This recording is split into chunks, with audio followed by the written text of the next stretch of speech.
I was just checking the temperatures in Miami, Florida today, 78 degrees. That's where I'm headed. You know, I'll be happy when we get to 40, which will happen on Monday. But, okay. You know, if you are really looking for the express warm-up, head farther south. Exactly. Well, it is January, right? And it's winter, and good old Mother Nature is not letting us forget that. Taking a live look from the Boardwalk Plaza Hotel camera, look at all of that snow on the boardwalk. More than 100 senior citizens in Sussex County will bring memories from their high school proms back to life. Now that's all thanks to more than 80 Seaford High School students who organized it. Members of the school's Key Club spent the day preparing for the Winter Wonderland Senior Prom. At our age, we're not as agile as we were 50, 60, 70, 80 years ago.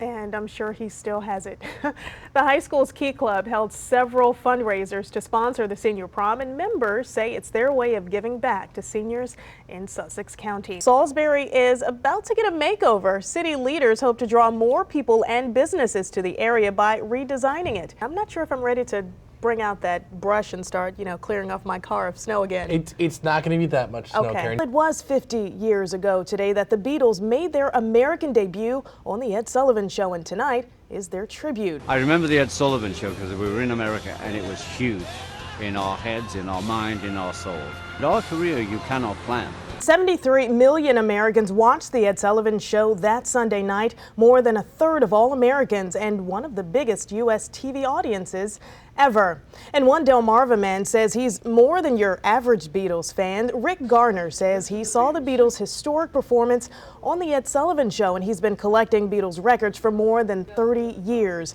And he's dedicated this room in his basement to the Fab Four. Garner says their music changed history. Ooh, and I just love that. And every time they did it while they performed on the Ed Sullivan Show, you would get this little chill running up your spine. And you can hear more of Garner's story. That's all coming up tonight on WBOC News at 11.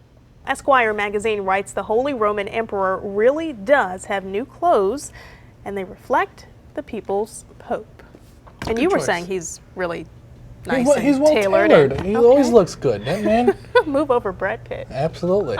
First, it was Arnold Schwarzenegger. Now, Steven Seagal. The action movie star hinted he may run for Arizona governor. 61-year-old Seagal made the comments while talking about his newly released reality series. BlackBerry is suing a new cell phone accessory company co-founded by American Idol host Ryan Seacrest. It's already legal in 20 states. Now New York wants to be the 21st.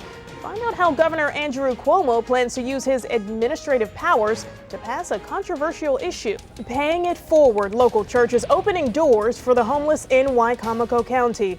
Good evening, everyone. Thanks for joining us tonight. I'm Karen Campbell. This is WBOC News at 10 on Fox 21.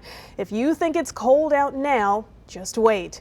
Much of the nation is preparing for temperatures to plunge. I'm talking single digits, folks. By Wednesday, nearly half of the nation, 140 million people, will shiver in temperatures of 0 or below.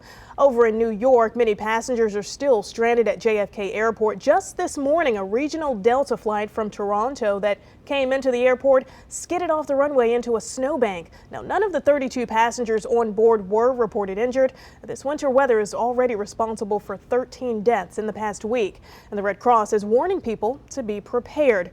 And some churches on Delmarva are doing just that, helping homeless men get out of the cold.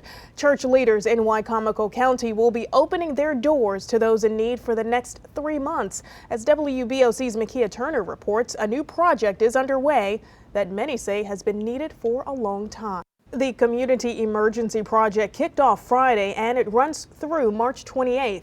The location will change weekly. Wesley Temple will host up to 30 men through Friday at the church in the 1300 block of West Road in Salisbury.